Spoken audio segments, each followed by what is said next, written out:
For what is manifestation but the natural expression of consciousness? It is the externalization of an internal state. When you truly understand this principle, you will never again doubt your creative power. Tonight I bring you tidings of great joy. Your manifestation is confirmed. The universe is responding to your assumptions, to the state you have occupied, and everything needed for the fulfillment of your desires now in motion. I speak not of some distant hope or promise for the future. I speak of a principle that operates with mathematical precision in the eternal now. Before they call, I will answer, says Scripture. Your manifestation is already complete in what we might call the fourth dimensional world, and it is now being projected into your three-dimensional experience. Many of you have been faithful in your imaginal acts. You have persisted in the assumption that your desire is fulfilled. You have slept in the consciousness of the wish fulfilled. And now the universe conspires to show you the fruits of your mental labor. This is law, not luck. This is principle, not chance. Faith is the substance of things hoped for, the evidence of things not seen. Your faith, which is nothing more than your controlled and directed consciousness, has substantiated your desire in the spiritual realm. The evidence is now making its way into your visible world. And this message reaches you at the perfect time to confirm what you already know in the depths of your being. Do you remember the countless nights you spent in faithful prayer? Not the prayer of begging, but the prayer of assumption, feeling yourself into the state of your wish fulfilled.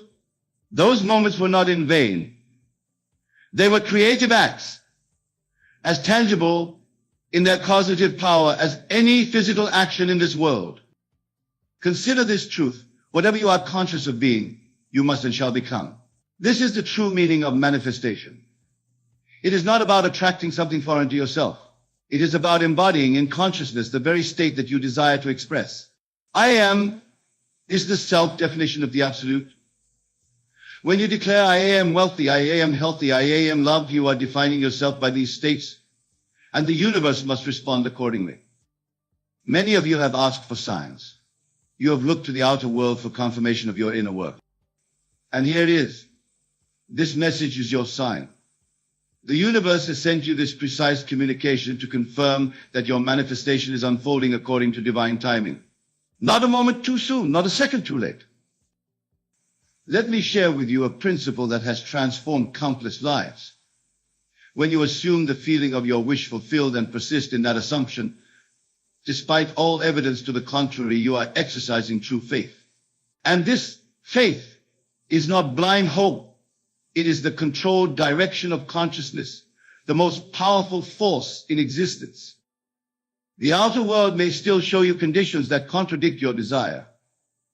Friends and family may question your certainty. Your own senses may argue against your assumption. But I tell you this, the outer world is merely the shadow of past assumptions. It has no power to create or to prevent. It simply reflects. What you are experiencing now is the harvest of seeds planted in the past. But in this very moment, you are planting new seeds through your I am consciousness. And those seeds must bear fruit after their kind. It is law. Tonight, I invite you to deepen your awareness of this principle. Feel the relief, the satisfaction, the gratitude that naturally accompanies the fulfillment of desire. For when you genuinely feel these emotions, you are not anticipating future fulfillment. You are acknowledging present possession. This is the secret of manifestation.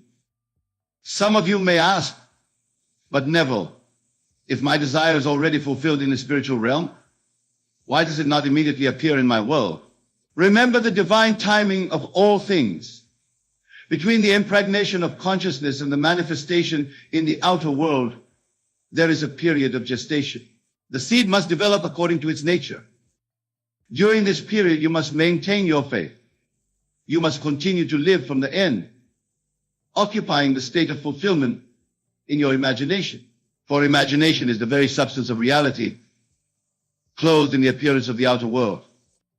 Now let us consider the power of your attention. Whatever you focus upon expands in your experience. If you focus on lack, you perpetuate lack. If you focus on abundance, you perpetuate abundance. This is why I urge you to withdraw your attention from all circumstances that contradict your desire. Give them no power by giving them no thought. The universe responds not to your wishes or your wants, but to your consciousness, to what you accept as true.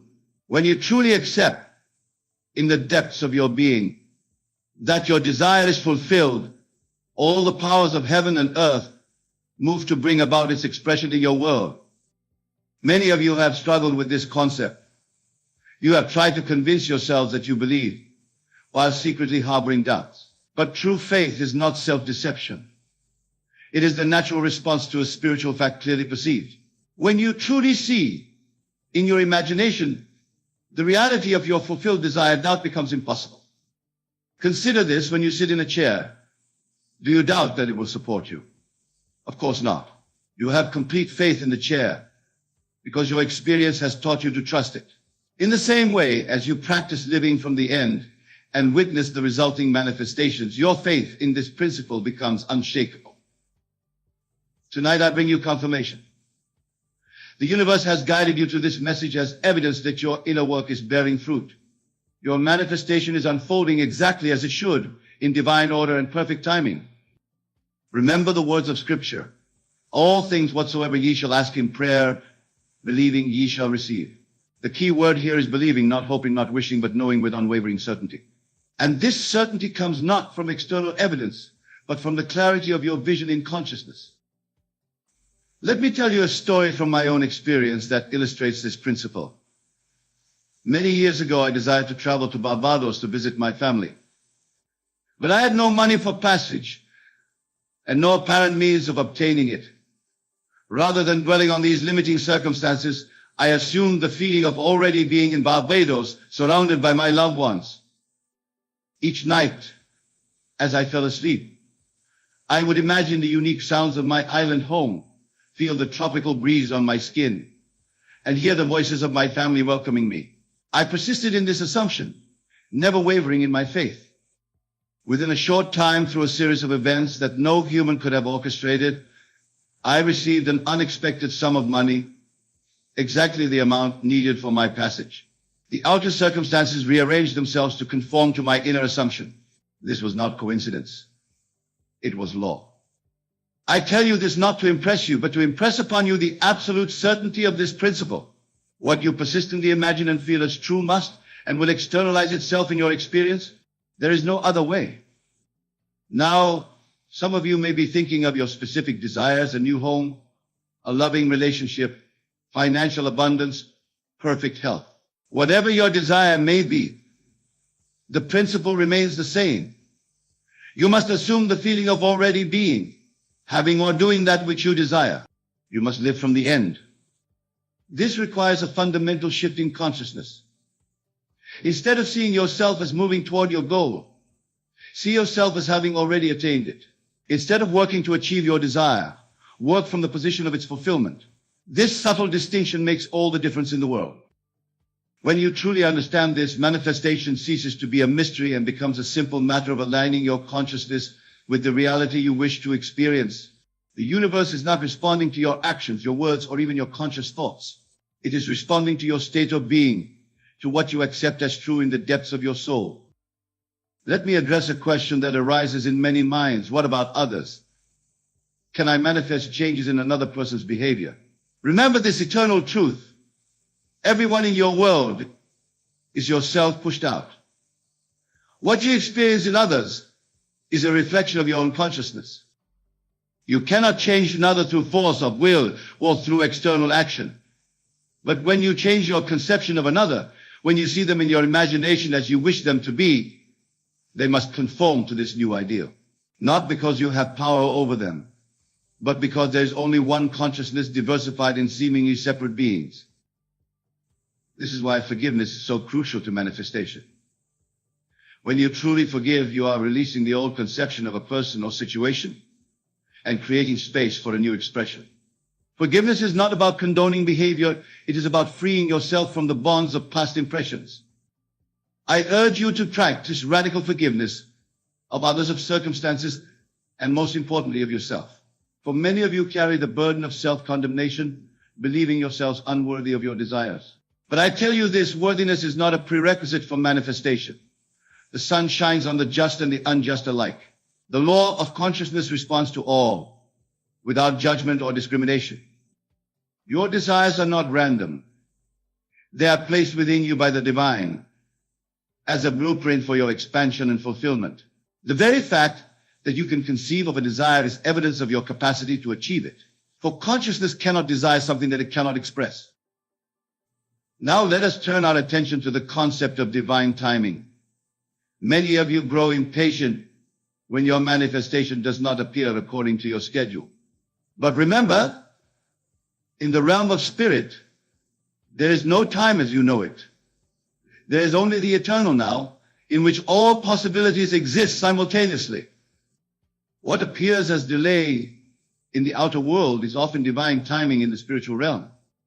The seed you have planted in consciousness may require a period of gestation. During this time, unseen forces are at work, arranging circumstances, inspiring actions, guiding individuals, all to bring about the perfect expression of your desire. Trust the process, trust the timing, and most importantly, trust yourself, the God self within you that knows exactly how and when to bring your good to manifestation. I want to address another common obstacle to manifestation, the tendency to dig up the seed to see if it's growing. When you plant a seed in the ground, you don't continuously unearth it to check its progress. You trust that it is developing according to its nature, invisible to your eyes, but absolutely certain in its growth. In the same way, once you have planted the seed of desire in consciousness through your imaginal act, allow it to develop without anxious monitoring. Your role is to water it with continued faith and to protect it from the weeds of doubt and fear. Many of you sabotage your manifestations by constantly checking for evidence. And when that evidence is not immediately apparent, you fall back into the old state of lack or limitation. This vacillation between states, the manifestation of your desire. Choose your state consciously and dwell there faithfully. This is the art of manifestation, not the anxious pursuit of a future goal, but the peaceful occupation of a present reality in consciousness. Tonight I bring you confirmation that your imaginal work is bearing fruit. The universe has guided you to this message as evidence of your creative power. Your manifestation is unfolding with perfect precision, and this communication is a signpost along the way. Consider the power of your words, which are the outer expression of your consciousness. Death and life are in the power of the tongue, says Scripture. Your declarations, both silent and spoken, shape your reality. So guard your speech carefully, ensuring that it aligns with your desired state, not with the limitations of the current appearance. Instead of saying, I am trying to manifest, say, I have manifested. Instead of saying, I hope it will happen, say, I am grateful that it has happened. Speak from the end, just as you imagine from the end. Let your words reflect not what your eyes show you, but what your imagination knows to be true. This brings us to an important aspect of manifestation, gratitude. Genuine gratitude is not merely saying thank you for something you hope to receive. It is the soul's recognition of already having received. When you give thanks from the depth of your being for your manifested desire, you are affirming its reality in consciousness and thus hastening its appearance in experience. Practice gratitude not as a technique to get something, but as an acknowledgement of something already possessed. This subtle distinction transforms gratitude from a method into a revelation of the truth that all you desire is already yours in consciousness. Now let me address those of you who have been practicing these principles without seeing the results you desire. First, examine your imaginal acts. Are you truly dwelling in the end? Or are you subtly reinforcing the current limitations? Are you living from the state of fulfillment? Or are you merely visiting it occasionally while maintaining residence in the state of lack? Manifestation requires consistency, not of effort, but of state. It is not the occasional intense imaginal session that brings results, but the habitual occupation of the desired state. Your assumptions, to be effective, must be more than mental exercises. They must become the core of your being. Many of you may find it challenging to maintain this consistency in the face of contradictory evidence. This is where the power of revision becomes invaluable. At the end of each day, review the events that seem to deny your desired state. and in your imagination, revise them to align with your ideal. If someone spoke words that implied limitation, revise the conversation in your mind to hear them confirming your abundance. If circumstances appear to move away from your goal, reimagine them as stepping stones toward it. This practice of revision prevents the accumulation of contradictory impressions and maintains the integrity of your chosen state. Let me emphasize a truth that many of you have overlooked. The outer world has no power to create or to prevent. It is purely responsive, never causative. Your circumstances do not determine your consciousness. Your consciousness determines your circumstances. Therefore, no matter what appears in your experience today, you have the power to transform it through a simple shift in consciousness. This shift is not a denial of current facts, but a recognition of a higher truth that facts are merely the shadow of past assumptions and have no power to determine future experience. Many of you have asked about the role of action and manifestation. Should you act to bring about your desire, or should you wait for it to appear? The answer lies in understanding inspired action versus calculated action. When you genuinely occupy the state of your wish fulfilled, you will be moved from within to take certain actions. These actions will not be calculated efforts to achieve your desire, but natural expressions of the state you have assumed. They will feel effortless, joyful, and perfectly aligned with your being. This is inspired action, action that flows from the state of fulfillment, not action that strives toward it. The distinction is subtle but significant. One comes from abundance, the other from lack. One expresses, the other pursues. Trust the inner prompting that comes from your assumed state and follow it without hesitation. Now let us consider a principle that few truly understand: the identity of imagination and reality. Most people believe that imagination is separate from reality, a kind of mental fantasy distinct from the solid facts of existence. But I tell you this: imagination is reality itself in a different dimension of expression. What you imagine is not less real than what you experience with your senses. It is simply operating on a different level of manifestation. The spiritual precedes and shapes the physical, just as the blueprint precedes and shapes the building. Your imaginal acts are the blueprints of your experience. When you truly grasp this principle, you will no longer suffer the anxiety of waiting for your desire to manifest. You will know that in the act of imagining, you have already received. The outer expression is merely the shadow following the substance of your imagination. The universe has sent you this confirmation because you are ready to elevate your understanding of manifestation from the level of technique to the level of principle. Techniques may be useful as aids to concentration, but it is the principle that produces results. And the principle is simple. Consciousness is the only reality, and what you are conscious of being, you must become. Many of you have divided your consciousness, believing one thing in your imagination while accepting something different as reality. This division must be healed for successful manifestation. There must be a perfect agreement between your inner and outer acceptance, between what you imagine and what you believe to be real. This is why I emphasize living from the end. When you truly live from the state of fulfillment, you do not mentally place your desire in the future. You experience it as present fact, here and now.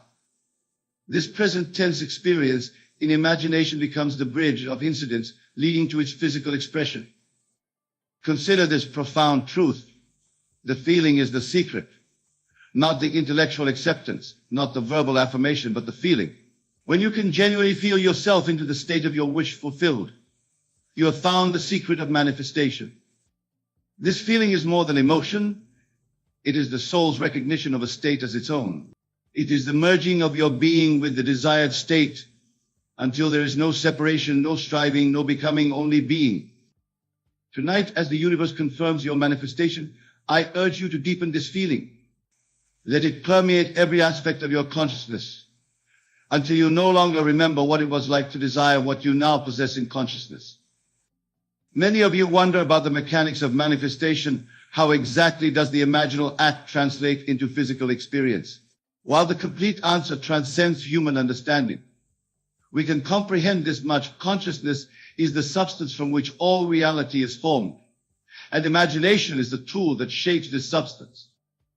When you imagine, you are not creating mental pictures separate from reality.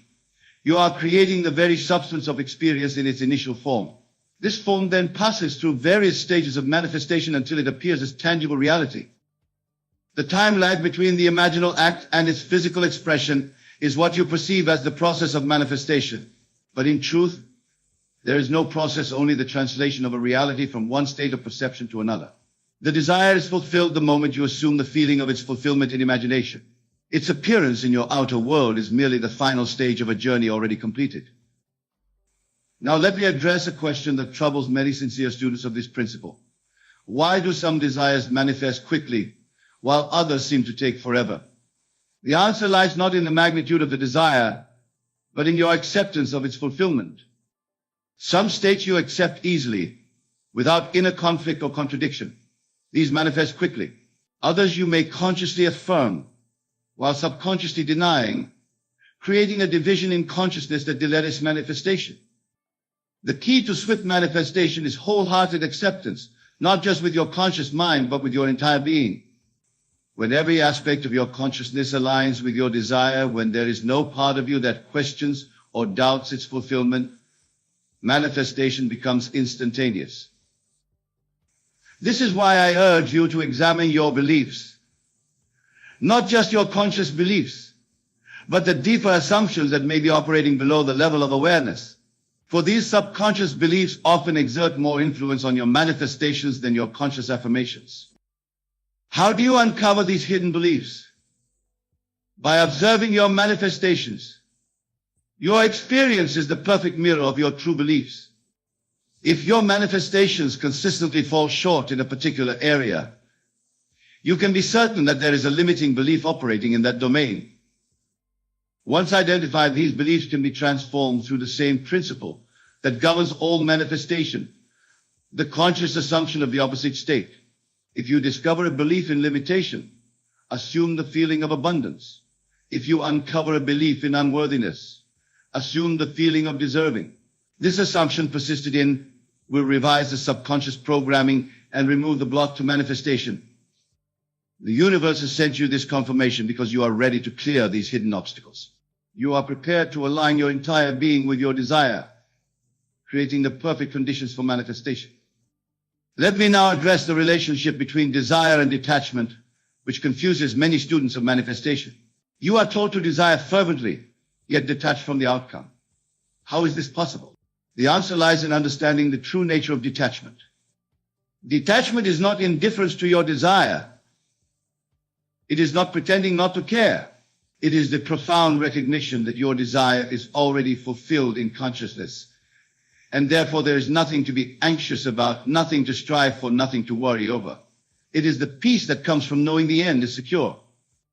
True detachment comes naturally when you live from the end. When you genuinely feel that you already have what you desire, the desperate craving for it dissolves. You are detached not from the desire itself, but from the sense of lack that typically accompanies unfulfilled desire. This is the paradox of manifestation. The more completely you feel the fulfillment of your desire in imagination, the more detached you become from its absence in the outer world. And this very detachment accelerates its manifestation. The universe confirms your manifestation tonight because you have reached or are approaching this state of fulfilled detachment. You are learning to rest in the consciousness of completion, even as you wait for its expression in experience. Now let us explore an aspect of manifestation that is often overlooked, the role of your self-concept. Your self-concept is the collection of beliefs you hold about yourself, your identity, your worth, your capabilities. It determines not only what you can manifest, but what you will allow yourself to manifest. Many of you create specific manifestations that align with your desire, only to sabotage them because they conflict with your deeper self-concept. If you see yourself as undeserving, no technique or manifestation will override this core belief. The manifestation may appear briefly, but it will not persist unless it aligns with who you believe yourself to be. This is why the most powerful manifestation work begins with the transformation of the self-concept. Before you can consistently manifest specific desires, you must manifest the self who naturally possesses those desires. You must revise your identity to match your aspirations. How do you revise your self-concept? Through the same principle that governs all manifestation, the conscious assumption of the state. You must assume the feeling of being the person who naturally experiences your desired reality. You must live from the identity that aligns with your aspirations. This work on the self-concept explains why some manifestations seem to require more time and persistence than others. When a desire aligns with your existing self-concept, it manifests easily. When it requires a profound shift in identity, the manifestation unfolds through a series of transformations, each building upon the last until the new self-concept is fully established. The universe has sent you this confirmation because you are ready to embrace a higher self-concept.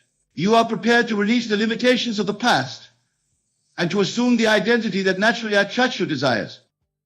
Consider the words of Scripture. Put off the old man and put on the new man. This is not merely moral instruction. It is a practical guide to manifestation. The old man is your previous self-concept with all its limitations and contradictions. The new man is the self who naturally embodies your desires. As you consistently embody this new self in imagination, the outer expression must follow. This brings us to another essential aspect of manifestation: persistence. Many of you practice these principles sporadically, assuming the feeling of your wish fulfilled for a brief time, then returning to the old state of consciousness. This vacillation creates mixed results, manifestations that come and go, reflecting the inconsistency of your state. Persistence does not mean effort or strain.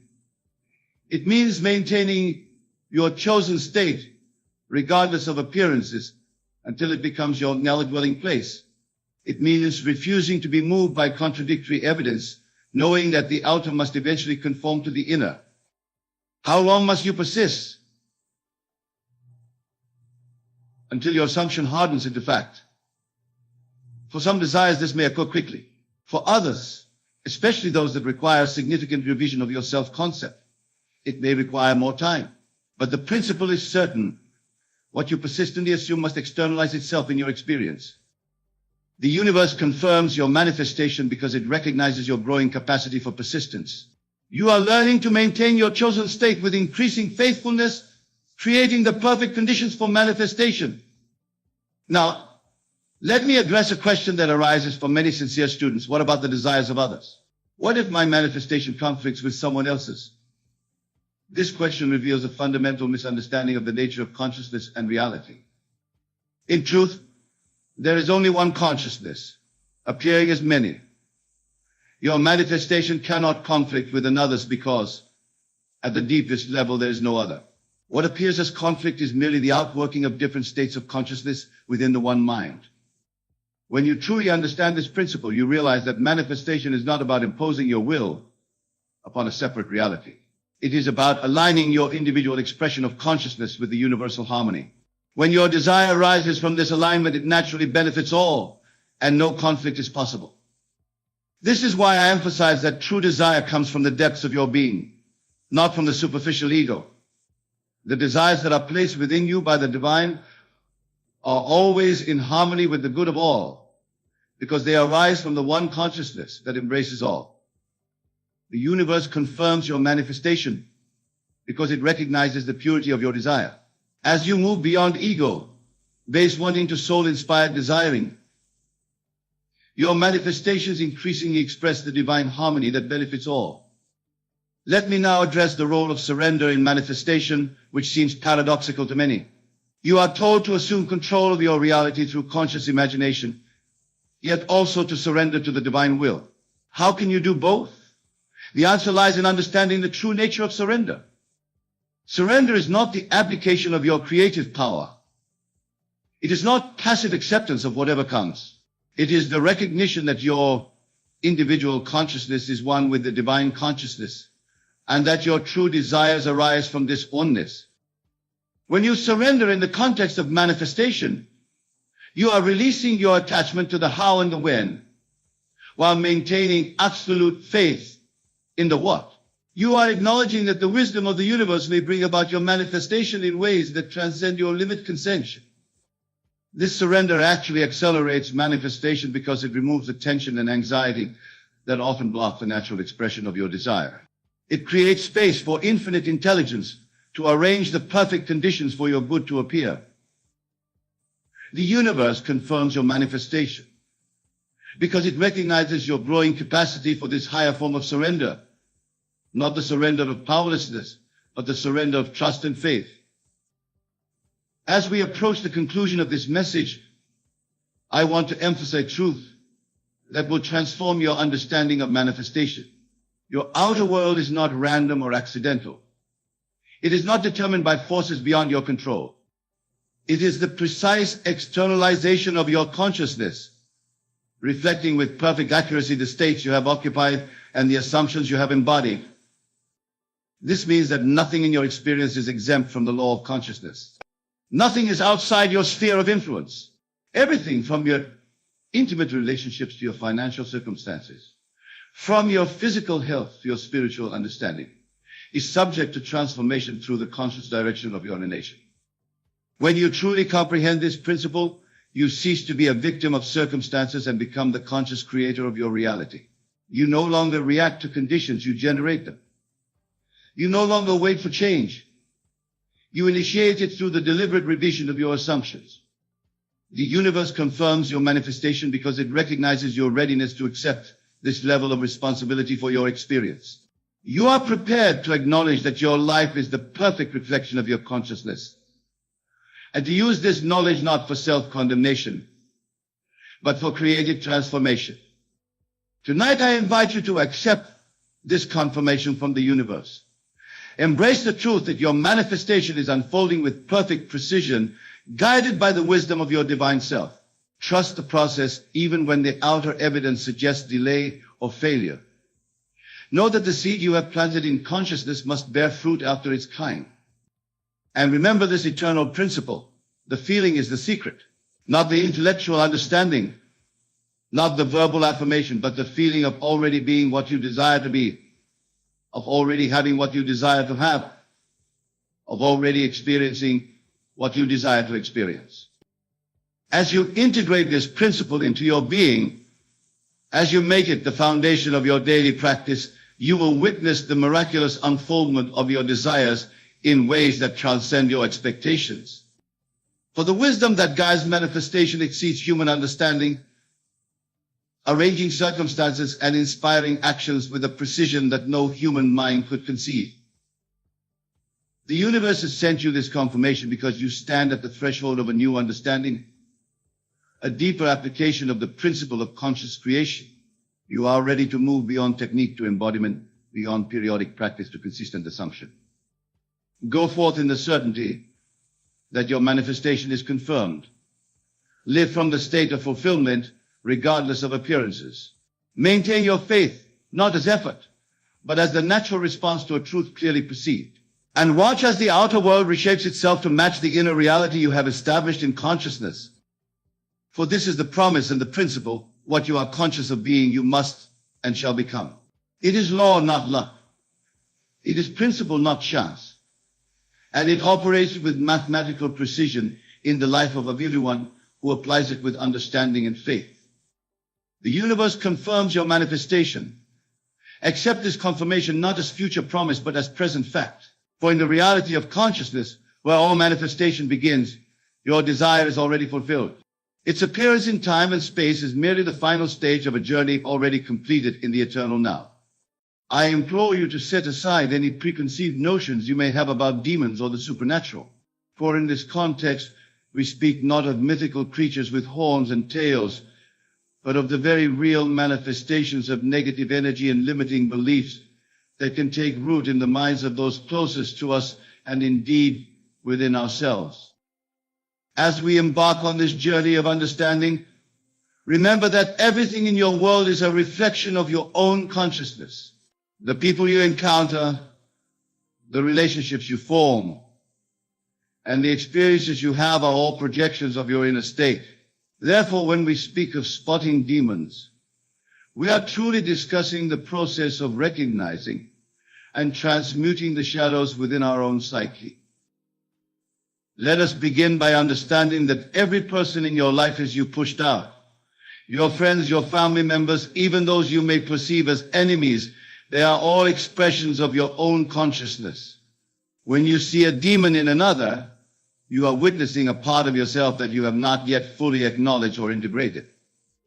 The first step in spotting these demons is to cultivate a deep awareness of your own emotional reactions. When you find yourself feeling angry, frustrated, or fearful in the presence of a loved one, pause and ask yourself, what aspect of myself am I seeing reflected in this moment? For it is in these charged emotional states that we often project our own unresolved issues onto others. Consider for a moment a friend who constantly complains about their circumstances. You may feel irritation rising within you, a desire to distance yourself from their negativity. But I say to you, this friend is showing you a part of yourself that you have not yet fully accepted. Perhaps your own tendency towards pessimism or your fear of powerlessness. By recognizing this, you can begin the transformative work of integrating these shadow aspects. Instead of judging or rejecting your friend, you can use their behavior as a mirror for self-reflection and growth. This is the true power of imagination and consciousness, the ability to transmute even the most challenging relationships into opportunities for spiritual evolution. Now let us delve deeper into the specific manifestations of these demons in our friends and family. One common form is the energy vampire. Those who seem to drain your vitality and leave you feeling depleted after interactions.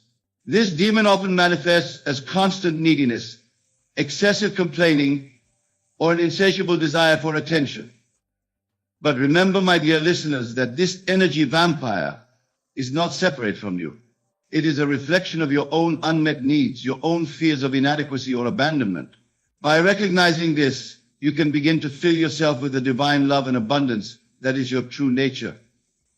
As you do so, you will find that the energy vampires in your life begin to transform, or perhaps they will naturally fall away as they no longer resonate with your vibration.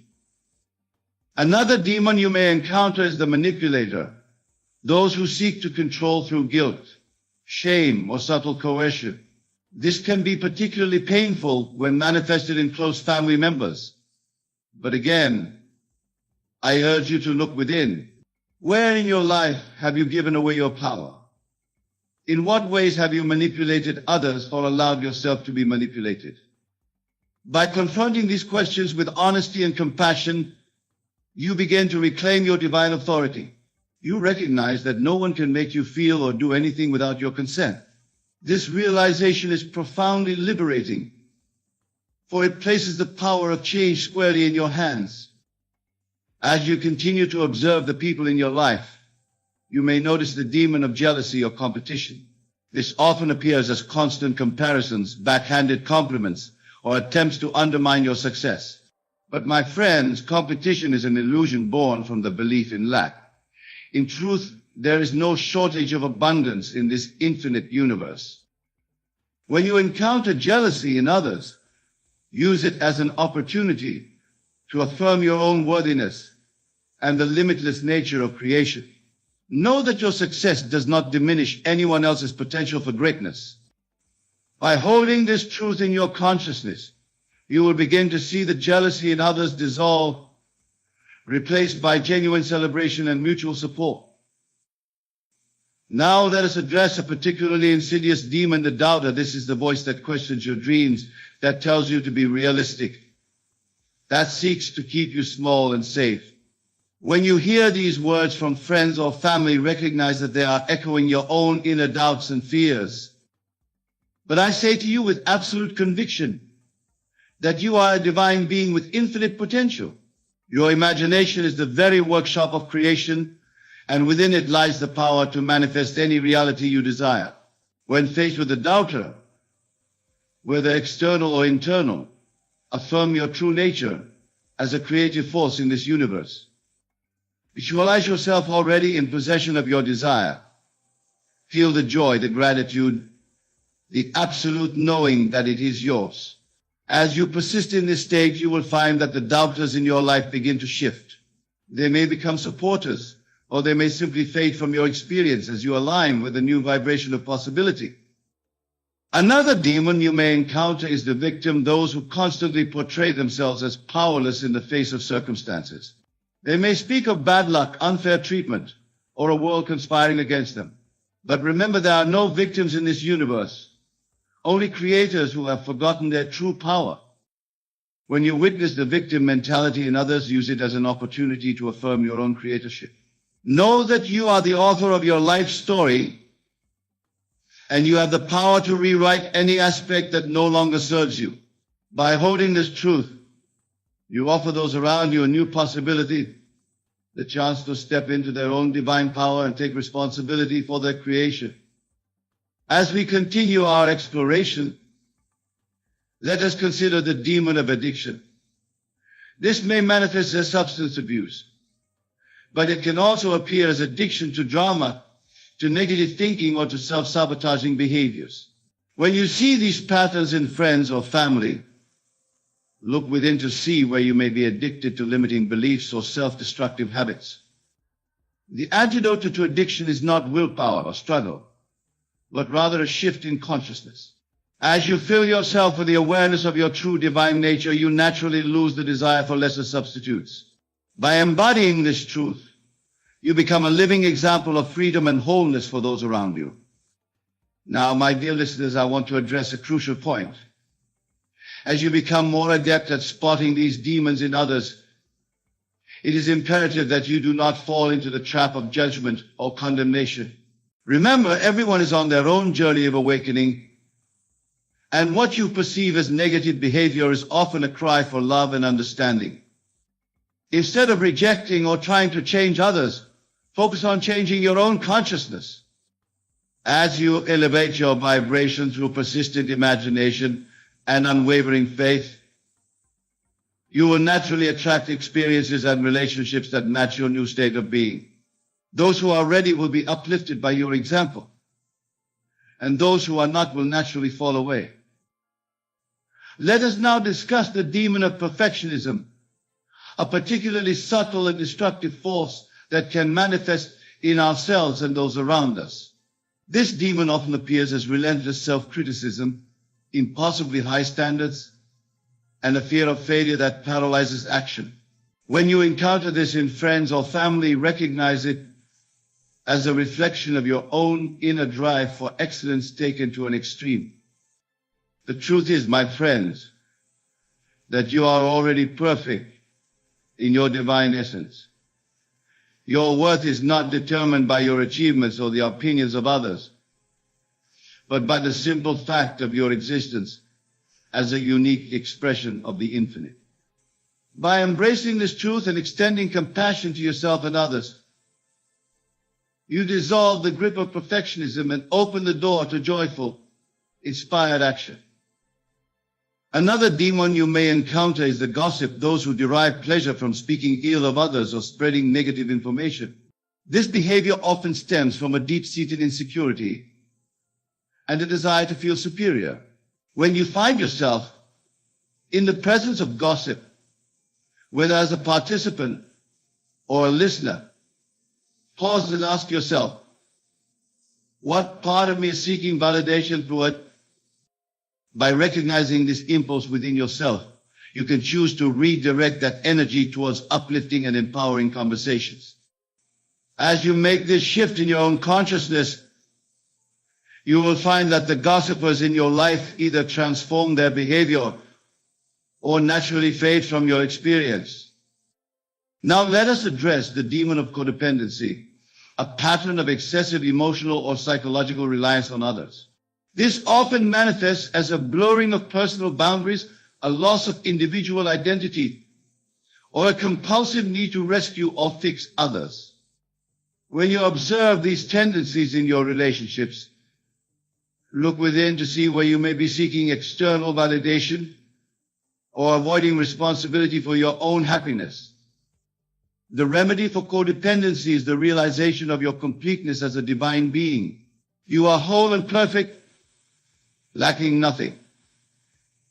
As you embody this truth, you naturally attract relationships based on a mutual respect and shared growth rather than need or obligation.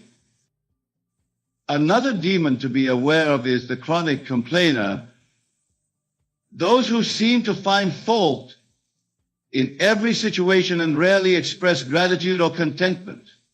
This behavior often stems from a deeply ingrained habit of negative focus, reinforced by years of practice.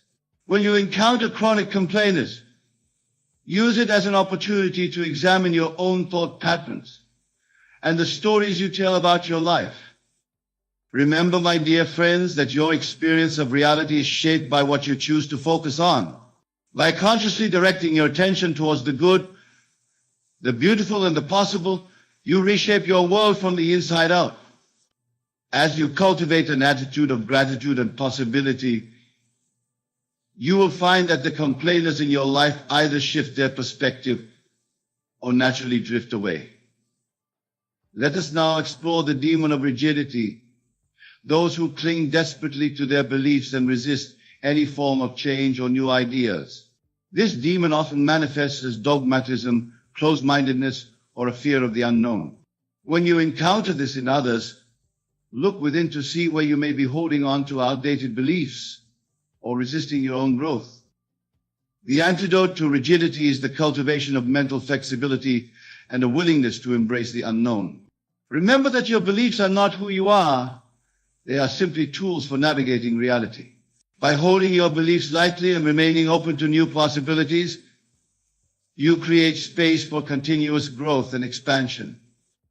Now, my friends, I want to address a particularly subtle demon, the false light. This is the person who presents themselves as spiritually evolved, compassionate, and wise, but whose actions betray a hidden agenda of ego gratification or manipulation. They may use spiritual language and concepts to avoid accountability or to exert control over others. When you encounter the false light, it is an opportunity to refine your own discernment and to deepen your commitment to authentic spiritual growth. Remember that true spirituality is not about appearing enlightened or accumulating esoteric knowledge, but about embodying love, compassion, and integrity in your daily life. As we near the conclusion of our exploration, I want to emphasize a crucial point. The ultimate goal of spotting these demons is not to eradicate them, but to integrate and transmute them. Every shadow aspect, every challenging behavior you witness in others is an opportunity for your own growth and expansion. By recognizing these demons as parts of yourself that you have not yet fully embraced, you open the door to profound healing and transformation. As you extend love and acceptance to these disowned aspects of your psyche, you reclaim your power and become more whole. Remember, my dear listeners, that everyone in your life is playing a role in your awakening. Even those who challenge you the most are, in truth, your greatest teachers. By shifting your perception and choosing to see the divine essence in every person, regardless of their behavior, you accelerate your own spiritual evolution. As we bring this discourse to a close, I invite you to take a moment to reflect on the relationships in your life. See if you can identify any of the demons we have discussed. But instead of judging or trying to change others, focus on changing your own consciousness. Imagine yourself surrounded by a radiant light of divine love and acceptance. See this light expanding outward, enveloping your friends, your family, and even those you may have perceived as enemies. Feel the warmth of compassion and understanding filling your heart. Now make a commitment to yourself. Choose one area where you have recognized a demon in your life and set the intention to transmute it through the power of your imagination. Perhaps it's releasing a grudge, setting healthier boundaries, or cultivating more self-love. Visualize yourself already embodying this change. Feel the relief, the joy, the sense of empowerment that comes with this transformation. Know that as you shift your own consciousness, the entire world around you will begin to reflect this new state of being. My friends, the power to create heaven on earth lies within you. It is not something to be sought outside of yourself, but a truth to be remembered and lived. As you master the art of spotting and integrating these demons, you become a beacon of light and possibility for all those around you. Go forth with the knowing that you are a divine creator, capable of shaping your reality through the power of your imagination and belief. Let your life be a testament to the transformative power of love, acceptance, and conscious awareness. And remember always that the world you see is a reflection of your own consciousness. By choosing to see the divine in every person and situation, you call forth that divinity into manifestation. You become the change you wish to see in the world. As we conclude this discourse, I want to leave you with a powerful affirmation. Repeat these words to yourself, feeling that truth resonating in every cell of your being. I am a divine being, infinite in my potential and complete in my essence. I choose to see the light in every person I encounter, knowing that they are but reflections of my own consciousness. I transmute all shadows through the power of love and awareness, creating a world of harmony, joy, and endless possibility. My dear friends, go forth and create miracles, for that is your birthright and your true nature. The world awaits your awakening, and through you, all creation rises to new heights of love and understanding.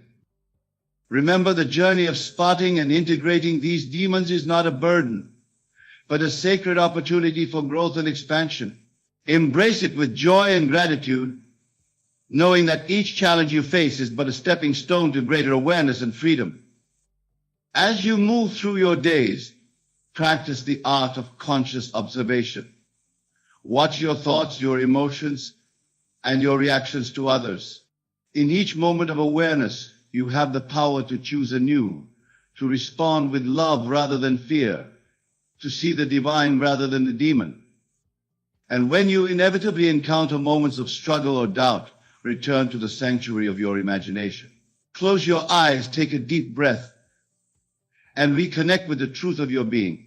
Visualize yourself as the master of your reality, capable of transmuting any negativity into light. In your interactions with friends and family, practice radical acceptance. This does not mean condoning harmful behavior, but rather seeing beyond the surface appearances to the perfect, divine essence that lies within each person. As you hold this vision consistently, you will be amazed at the transformations that unfold.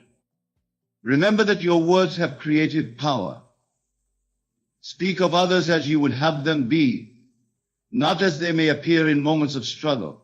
Your faith in their divine nature can be the catalyst for profound change, awakening them to their own inherent greatness. As you become more adept at spotting and integrating these demons, you may find that your circle of influence naturally expands. People may be drawn to your presence, sensing the peace and authenticity that radiates from your being. Use these opportunities to share your understanding, not through preaching, but through living example. In your journey of awakening, be patient and compassionate with yourself. There may be times when you fall back into old patterns or react from a place of fear rather than love. When this happens, simply acknowledge it without judgment and gently guide yourself back to the truth of your divine nature. Remember that every person you encounter is on their own unique path of awakening. Some may be ready to hear and embrace these truths while others may not. Honor each person's journey and trust in the perfect unfolding of divine timing. As you continue to apply these principles in your daily life, you will find that your perception of reality begins to shift in profound ways. What once appeared as obstacles or demons will be revealed as opportunities for growth and expansion. You will see the hand of divine intelligence guiding every experience, shaping you into the fullest expression of your potential. In moments of clarity, you may glimpse the larger tapestry of existence, the intricate weaving of all lives and experiences into a grand design of cosmic evolution. Know that your journey of spotting and integrating these demons is a crucial thread in this tapestry, contributing to the awakening of all humanity. As we bring this discourse to its final moments, I invite you to make a sacred commitment to yourself.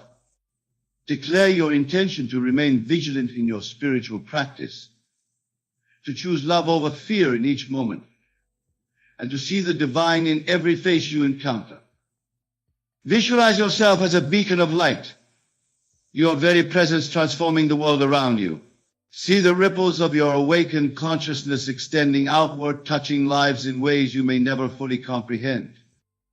And always remember, my dear friends, that the ultimate truth of your being can never be diminished or destroyed. No matter what challenges you face, no matter what demons you encounter, your divine essence remains pure and untouched. Go forth with courage, with love, and with the unshakable knowing that you are the creator of your reality. The power to transmute darkness into light, fear into love, and separation into unity lies within you. Embrace it fully and watch as miracles unfold in your life and in the lives of those around you. Let me begin by telling you that your consciousness is the only reality. Everything you perceive in your external world is nothing more than the outpicturing of your internal states. When I say 3 days, I speak not of terrestrial time, but of states of consciousness that you must pass through. The first day represents your awakening to the truth that your imagination creates reality. The second day is the Sabbath, where you rest in the assumption that your desire is already fulfilled. The third day is the resurrection, where your desire manifests in the external world. Consider the story in Scripture where Jesus said he would rebuild the temple in 3 days. The people thought he spoke of the physical temple, but he spoke of the temple of consciousness. You see, every desire you hold is already fulfilled in a dimension of consciousness, waiting for you to enter that state. Let me share with you the exact process. When you desire something, you must first know that it already exists in what I call the fourth dimension, the dimension of imagination. Your task is not to create it, for it already exists. Your task is to occupy the state of consciousness where this desire is already fulfilled. Now, many of you have tried visualization before, but you've done it from a place of wanting, of needing, of lacking. This is why it hasn't worked. You must visualize from a place of already having. This is the secret of the 3-day manifestation. The natural unfoldment of your manifestation during these 3 days operates according to what I call the law of least action. Your outer world will reorganize itself in the most natural and effortless way to match your inner assumption. But you must allow this reorganization without interfering with the how. Many of you try to dictate the manner in which your desire should manifest. This is a fundamental error. During these 3 days, your only concern should be maintaining the feeling of your wish fulfilled. The bridge of incidents, the series of events that will lead to your manifestation, will build itself. Think of a seed planted in the ground. It doesn't strain or struggle to become a tree. It doesn't try to push through the soil. It simply contains within itself the pattern of its full expression, and nature automatically provides the means for its growth. Your consciousness works in exactly the same way. During these 3 days, you must be like that seed, confident in the pattern of fulfillment that you contain within your consciousness. Your imaginal act, when properly performed with feeling and conviction, contains within itself everything needed for its manifestation. Let me share with you a principle that few understand. The state of consciousness that you assume during these 3 days must be maintained without effort. If you're straining to maintain your state, you're doing it wrong. When you truly assume a state, it feels natural and effortless. Consider how effortlessly you maintain the awareness of being who you currently believe yourself to be. You don't wake up each morning and struggle to remember your name or your current circumstances. This is the same naturalness you must feel in your new state. Your manifestation will often come in ways you could never have planned or anticipated. This is why trying to plan the how is not only unnecessary, but can actually delay your manifestation. Your role during these 3 days is to maintain the end, the state of fulfillment, and let the law handle the means. Maintaining the end state during these 3 days requires a complete abandonment of your former concept of self. You cannot serve 2 masters. You cannot claim to be wealthy while simultaneously budgeting from a consciousness of lack. You cannot claim perfect health while planning around illness. This is where the real test of your understanding comes in. During these 3 days, you must completely abandon the old man, as Scripture calls it. The old man represents your former concept of self with all its limitations and doubts. You must die to that self completely. Let me share with you a profound truth. Your outer world will present you with every reason to return to your former state of consciousness. Friends will remind you of your past. Circumstances will seem to contradict your new assumption. Your own senses will deny your imaginal act. But during these 3 days, you must be like Daniel in the lion's den, completely unmoved by appearances. Your inner conviction must be stronger than all external evidence. This is not denial. This is understanding the true cause and effect relationship between consciousness and reality. Remember, what you are seeing now in your world is the effect of past assumptions. It has no power to prevent the expression of your new assumption, except the power you give it through your attention and belief.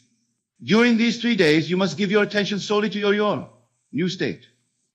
Your inner conversations during this period are crucial. When you talk to yourself, and you do it constantly, from what state are you talking? Are you talking from the state of having your desire fulfilled?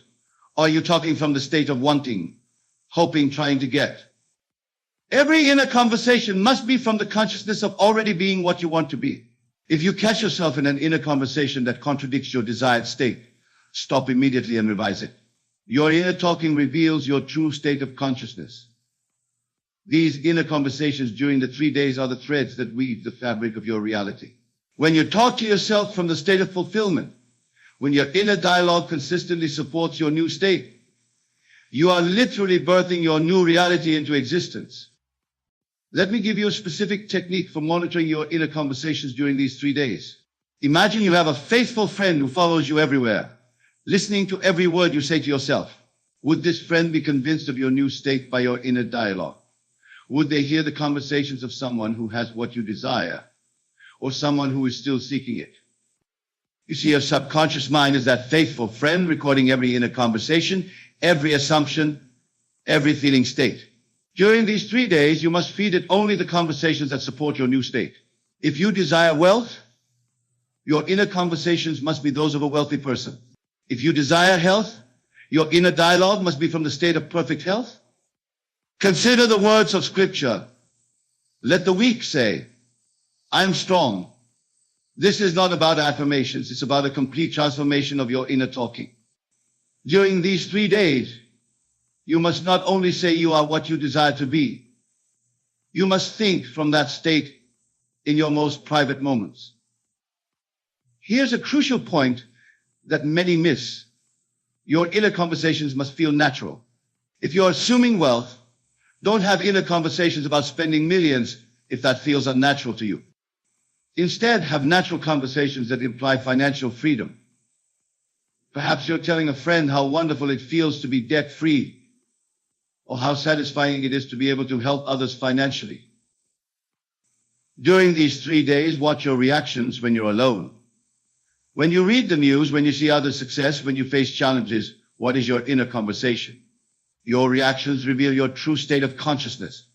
If you react from the old state, revise immediately. Remember, these 3 days are not about duration, but about intensity of conviction. When your inner conversations consistently match your desired state, when your reactions automatically spring from your new state, when your private thoughts align with your assumption, that's when you've truly occupied your new state. Maintaining consistency in your new state during these 3 days requires what I call mental chemistry. Just as a chemist maintains the purity of their compounds, you must maintain the purity of your consciousness. Any thought, any feeling, any inner conversation that contradicts your new state must be immediately transmuted. Consider this. If you were to put a drop of ink in a glass of clear water, the entire glass becomes tinted. Your consciousness works the same way. One negative thought, one doubtful inner conversation, one fearful assumption can taint your entire mental atmosphere. This is why vigilance during these 3 days is crucial. Let me share with you a secret about maintaining this consistency. It's not about forcing yourself to think positive thoughts. It's about understanding so completely that your imagination creates reality, that any thought contrary to your desire becomes impossible to entertain. Think about this. Do you have to force yourself to believe that 2 plus 2 equals 4? Of course not. You understand it so completely that doubting it would be absurd. This is how your faith in your imaginal act must be during these 3 days. Your understanding must be so complete that when someone asks about your problem, you genuinely have to think to remember what they're talking about. This is not pretense. This is the result of fully occupying your new state of consciousness. During these 3 days, you must guard the mood of fulfillment. Moods are the fabric out of which your future is cut. If you maintain the mood of having what you desire, if you sleep in this mood, if you walk in this mood, if you live in this mood, your outer world must reshape itself to match this inner atmosphere. Here's a vital point about these 3 days. You must learn to distinguish between thinking of your desire and thinking from its fulfillment. When you think of something, you maintain the separation between yourself and your desire. When you think from it, you have embodied it in consciousness. Thinking from the end during these 3 days means that every thought, every action, every decision must spring from the consciousness of already being what you desire to be. This is not about pretending or acting. It's about completely inhabiting your new state. Let me explain this with absolute clarity. When you think from the end, you don't see your desire as something to be achieved in the future. You see it as an accomplished fact in the present. During these 3 days, there is no future tense in your consciousness regarding your desire. Consider how you think about your name. You don't hope to be your name. You don't affirm your name. You simply are your name.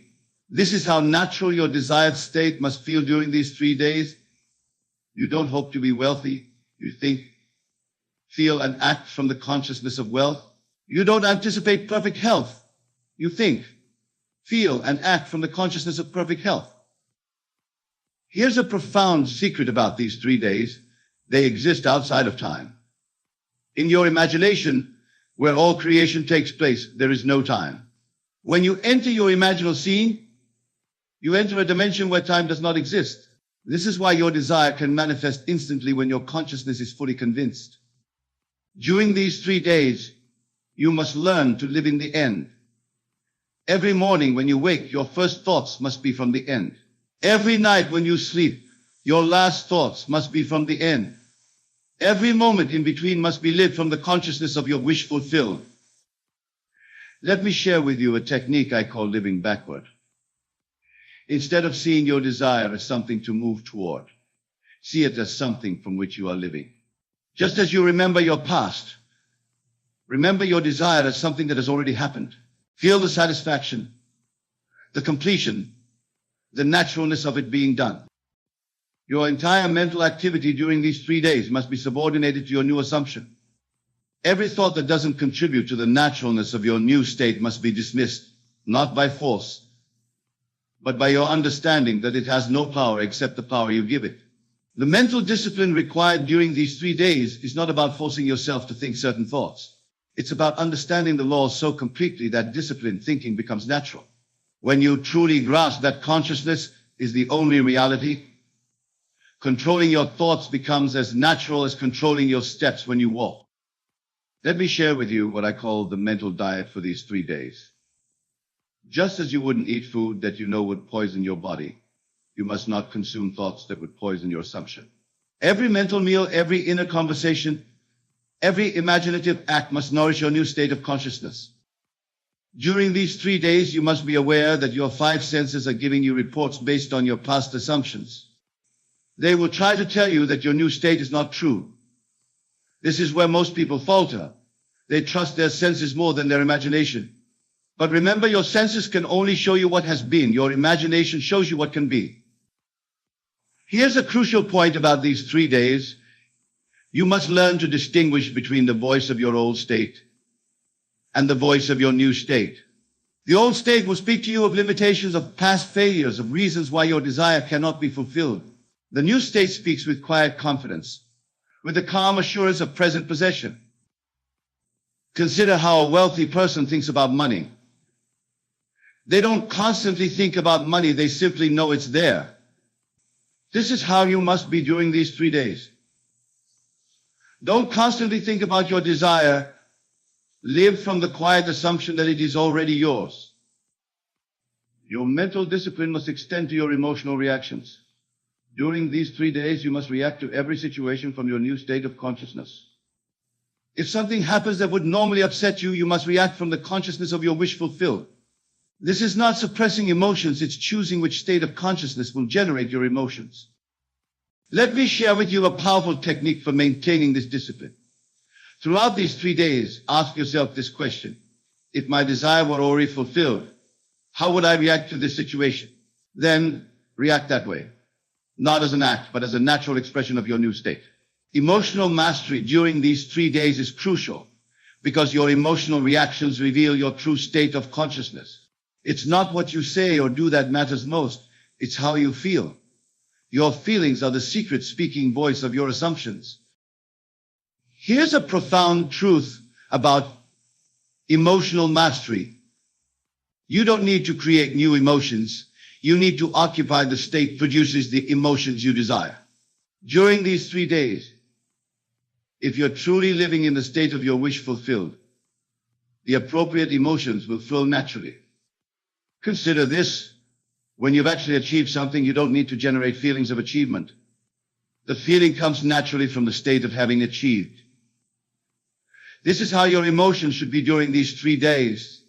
Natural, effortless, flowing from your assumed state. Let me share with you what I call the feeling tone of fulfillment.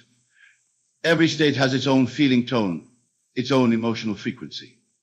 During these 3 days, you must become so familiar with the feeling tone of your fulfilled desire that you can return to it instantly as you can recall a familiar melody. Your emotional life during these 3 days must be consistent with having your desire fulfilled. If you're assuming wealth, you can't feel the anxiety of lack. If you're assuming perfect health, you can't feel the fear of illness. Your emotional reactions must automatically spring from your new state. Here's a secret about emotional mastery. Emotions follow thought. During these 3 days, if you find yourself experiencing unwanted emotions, don't fight them. Instead, change the thought that's producing them. Change your inner conversation, and your emotions will change automatically. Remember, during these 3 days, you're not trying to create something new. You're stepping into a state where your desire is already fulfilled. The emotions appropriate to that state are already there, waiting for you to embody them. You don't need to manufacture them. You need to assume the state that naturally produces them. The feeling tone you must maintain during these 3 days is not one of excitement or anticipation. It's the calm, natural feeling of already being what you desire to be. This is a crucial distinction that many miss. They maintain the feeling of wanting their desire rather than the feeling of having it. Let me share with you the subtle but vital difference. When you genuinely have something, there's a quiet certainty about it. You don't walk around constantly thinking about having it. You simply know it's yours. This is the feeling tone you must capture and maintain during these 3 days. You think about how you feel about something you absolutely know to be true, like your name or where you live. There's no effort in maintaining that feeling of certainty. During these 3 days, your desired state must feel just as natural, just as effortless to maintain. Here's a profound secret about the feeling tone. It must be maintained even in your sleep. This is why your last thoughts before sleep are so crucial. During these 3 days, you must fall asleep in the consciousness of your wish fulfilled. Your subconscious mind works throughout the night to make your dominant feeling tone your new reality. The feeling tone I'm speaking of is not superficial emotion. It's a deep, underlying sense of knowing. During these 3 days, if someone were to question your assumption, it should feel as absurd as someone questioning whether you are who you know yourself to be. Consider this. When you're healthy, you don't walk around constantly affirming health. You simply feel healthy naturally. When you're wealthy, you don't constantly think about being wealthy. You simply feel financially secure naturally. This is the kind of natural feeling tone you must maintain. Your feeling tone during these 3 days must be so consistent that it becomes your default state. When challenges arise, when circumstances seem to contradict your assumption, your feeling tone of fulfillment must remain undisturbed, like the depths of the ocean remaining calm despite surface storms. Maintaining undisturbed consciousness during these 3 days is your final and most important task. Like a deep lake that remains unmoved by surface winds, your consciousness must remain stable in your assumed state, regardless of external circumstances. Remember this final truth: these 3 days are not measured by the clock, by the depth and consistency of your consciousness.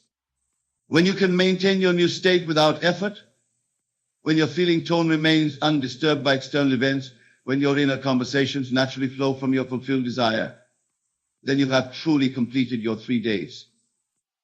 The law is your servant, but you must remain faithful to your assumption until it hardens into fact. Like Neville's story of Abdullah telling him you are in Barbados, you must persist until your desired state feels more real than any contrary evidence. Your 3 days are complete when you no longer have to remind yourself of your desire's fulfillment, when you simply are what you desire to be. At this point, manifestation is not just possible, it is inevitable. Let me leave you with this final wisdom. The power that you seek is already within you. These 3 days are not about creating something new.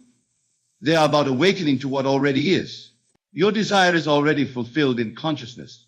Your task is simply to occupy that state until it becomes your physical reality. Trust in the law, maintain your assumption, and watch as your world reshapes itself to match your new state of consciousness. For consciousness is the only reality, and what you are conscious of being, you must become. Thank you for your attention, and remember, the same power that created the universe lies within you, waiting to be acknowledged and expressed through your consciousness.